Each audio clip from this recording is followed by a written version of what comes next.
사주에서 보는 인연운의 비밀. 좋은 사람과 만날 타이밍은 언제일까? 우리는 살아가며 수많은 사람을 만나고 또 헤어집니다. 어떤 인연은 내 삶에 큰 위로를 주고 또 어떤 인연은 깊은 상처를 남기기도 하죠. 하지만 가끔은 이런 생각이 들기도 합니다.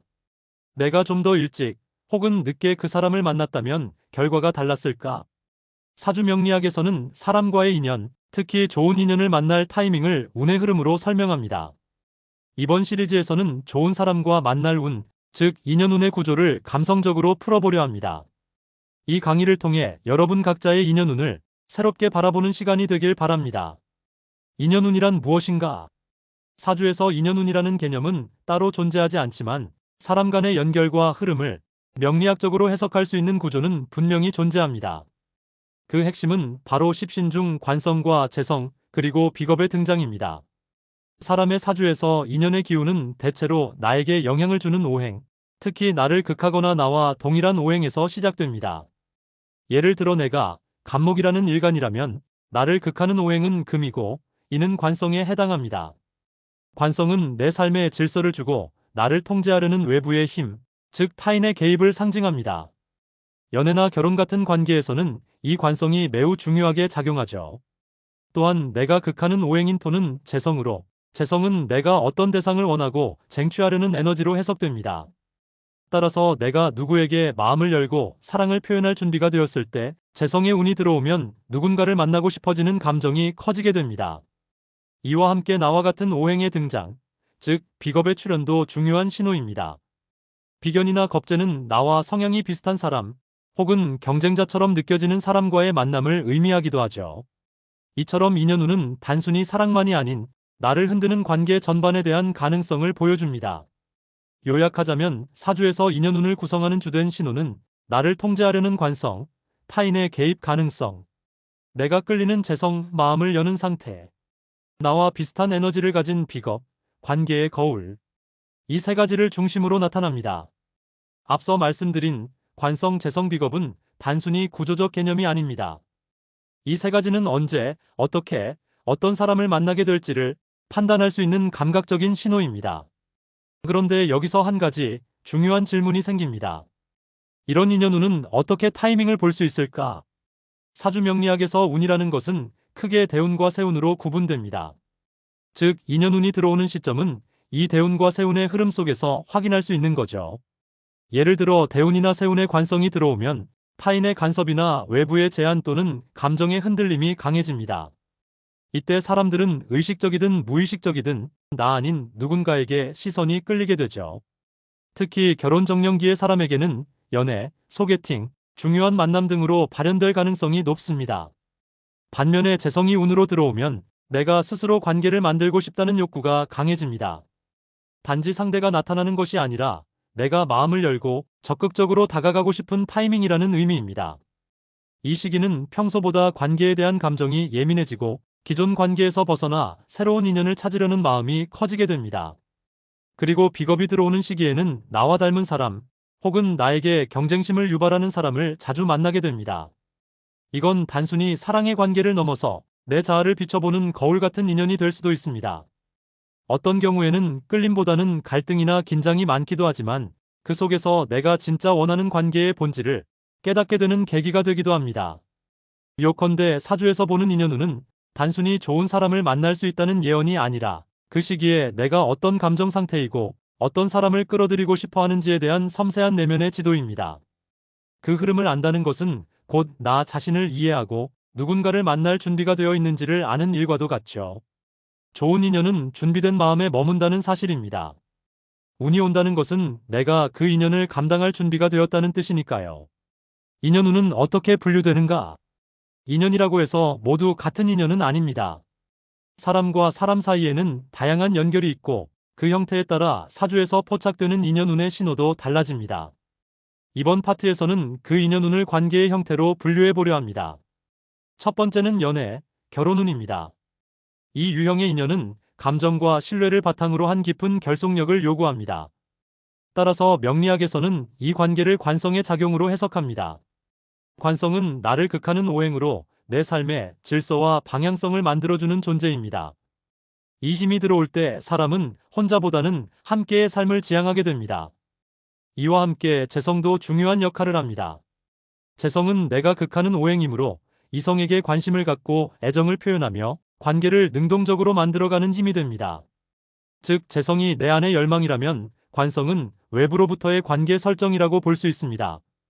연애나 결혼을 의미하는 인연운은 이 두 가지가 동시에 들어올 때 가장 강하게 작동합니다. 두 번째는 우정, 동료운입니다. 이 인연은 감정보다 동질감과 협력의 에너지가 더 큽니다. 따라서 이 경우는 비겁, 특히 비견과 겁재의 영향이 강하게 나타납니다. 비견은 나와 성향이 비슷한 존재, 겁재는 나와 같은 오행이지만 음양이 다른 존재로 서로 자극을 주며 관계를 다듬어가는 유형입니다. 비겁의 인연운이 들어오면 비슷한 생각과 가치를 공유한 사람을 만나게 되거나 지금까지의 인간관계를 되돌아보게 되는 일이 많아집니다. 때로는 친구와의 갈등이나 경쟁도 이 시기에 발생하지만 그 갈등은 나의 인간관계 성장을 위한 일종의 마디 역할을 합니다. 세 번째는 멘토, 귀인운입니다. 이 인연은 단순한 관계를 넘어 삶의 방향을 잡아주고 깨달음을 주는 존재로 연결됩니다. 명리학에서는 이를 인성, 즉 나를 생하는 오행으로 해석합니다. 인성은 지식, 보호, 이해의 에너지입니다. 따라서 인성이 운으로 들어오는 시기에는 조언자, 멘토 혹은 운명적으로 나를 돕는 귀인이 등장할 가능성이 높습니다. 요약하자면 인연운은 그 대상의 성격과 관계 유형에 따라 감정적 결속을 중심으로 한 관성과 재성, 동질감 기반의 비겁, 성장과 보호를 상징하는 인성, 이렇게 구조적으로 나뉩니다. 우리는 인연운을 세 가지 관계 유형, 연애와 결혼, 우정과 동료, 귀인과 멘토 등으로 나눠 살펴보았습니다. 이번에는 이 인연운이 어떤 방식으로 운세에 드러나는지, 그리고 그 구조가 어떻게 작동하는지 조금 더 정밀하게 들여다보겠습니다. 첫 번째, 연애와 결혼의 인연운에서는 관성과 재성이 동시에 작용할 경우가 가장 강력합니다. 이 둘은 서로 다른 방향에서 인연을 끌어오며 재성은 내가 누군가를 원하고 다가가는 상태, 관성은 누군가가 나에게 다가와 관계를 형성하려는 흐름을 뜻하죠. 이처럼 상호작용적인 구조가 나타날 때 그 인연은 단순한 만남이 아니라 인생의 전환점을 만드는 연결이 되곤 합니다. 이때 중요한 건 대운과 세운의 조합입니다. 예를 들어 대운에서 재성이 흐르고 세운에서 관성이 들어오는 해라면 심리적 외적 환경이 모두 만남을 밀어주는 타이밍이 됩니다. 그 해의 음양조화와 천간지지의 작용까지 함께 본다면 보다 정밀한 인연운 타이밍을 포착할 수 있습니다. 두 번째, 우정과 동료의 인연운은 조금 더 복잡합니다. 비겁이 들어올 때는 좋은 사람을 만날 수도 있지만 동시에 나와 비슷한 유형의 사람과의 갈등이 생기기 쉬운 시기이기도 하죠. 이건 단점이라기보다 인간관계의 구조를 재정비하는 시간으로 보면 좋습니다. 내가 누구와 잘 어울리는지, 또 어떤 관계가 나를 피곤하게 만드는지를 깨닫는 기회가 되기 때문입니다. 이때 겁재가 세운으로 들어오면 예상치 못한 인간관계의 변화가 생길 수 있습니다. 이직, 새로운 친구의 등장, 오랜 인연과의 단절 등 내가 선택하지 않았지만 내게 필요했던 흐름이 생기는 경우도 많습니다.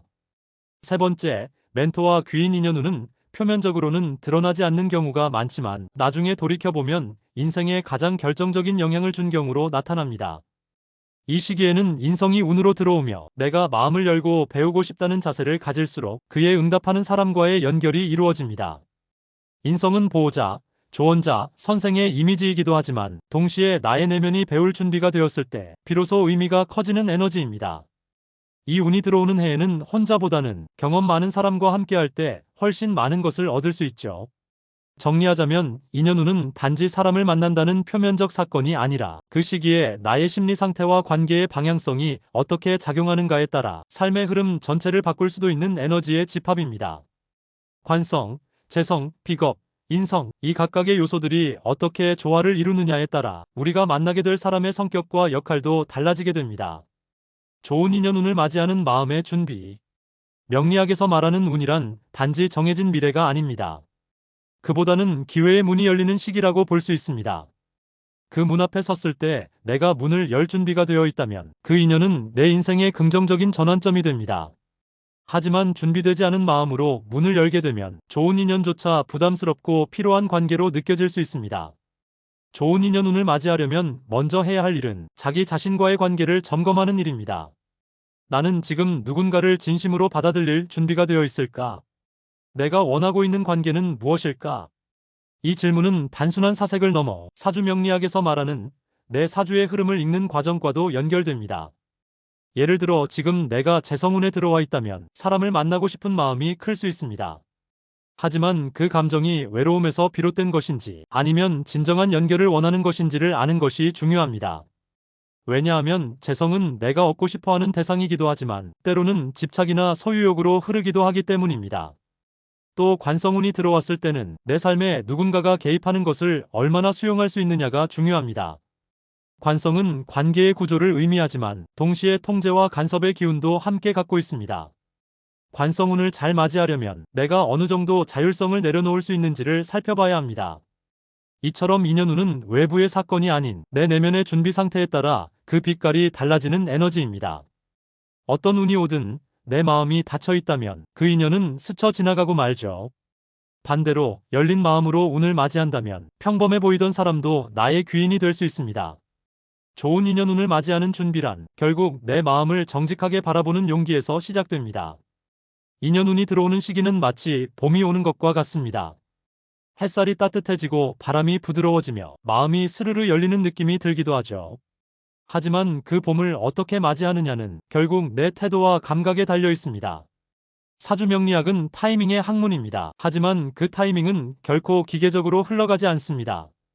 운이 온다고 해서 반드시 그 사람을 만나야 하는 것도 아니고 만났다고 해서 모두 좋은 인연으로 이어지는 것도 아니죠. 중요한 건 운과 내가 어떻게 조율되는가입니다. 예를 들어 재성과 관성이 동시에 들어오는 시기라면 연애나 결혼의 가능성이 커진다고 말할 수 있습니다. 하지만 만약 그 시기에 나는 감정적으로 불안정하다면 오히려 관계는 혼란을 초래할 수 있습니다. 그렇기에 명리학은 단지 인연운이 있다고만 말하지 않고 그 운을 어떻게 소화하고 다룰지를 함께 이야기합니다. 그리고 때로는 좋은 인연이라고 생각했던 관계가 결국은 나에게 상처로 남기도 합니다. 하지만 명리학에서는 그것도 운의 일부, 더 좋은 인연을 위한 과정이라고 해석할 수 있습니다. 이런 시기에는 인성의 작용이 더욱 중요합니다. 인성이란 나를 돌보고 지켜주고 삶의 방향을 가르쳐주는 힘이기 때문이죠. 인성이 강하게 작용하는 인연운의 시기에는 내 감정뿐만 아니라 내 내면의 가치와 기준을 다시 바라보게 됩니다. 명리학은 말합니다. 운은 온다. 그러나 그것을 어떻게 내 것으로 만들지는 전적으로 나의 몫이라고. 그래서 우리가 해야 할 일은 명확합니다. 지금 내 운의 흐름을 진심으로 들여다보고 그 흐름이 어떤 관계를 의미하는지 깨닫고 그 관계에 필요한 감정적 준비를 해두는 것. 이런 과정을 거쳐 인연운을 맞이할 수 있다면 그 사람은 단지 누군가가 아니라 내 삶을 함께 걸어갈 의미 있는 존재가 될 것입니다. 끝까지 함께 해주셔서 감사합니다. 구독과 좋아요, 알림 설정 부탁드리며 여러분의 생각을 댓글로 남겨주세요. 그럼 다음 영상에서 다시 뵙겠습니다.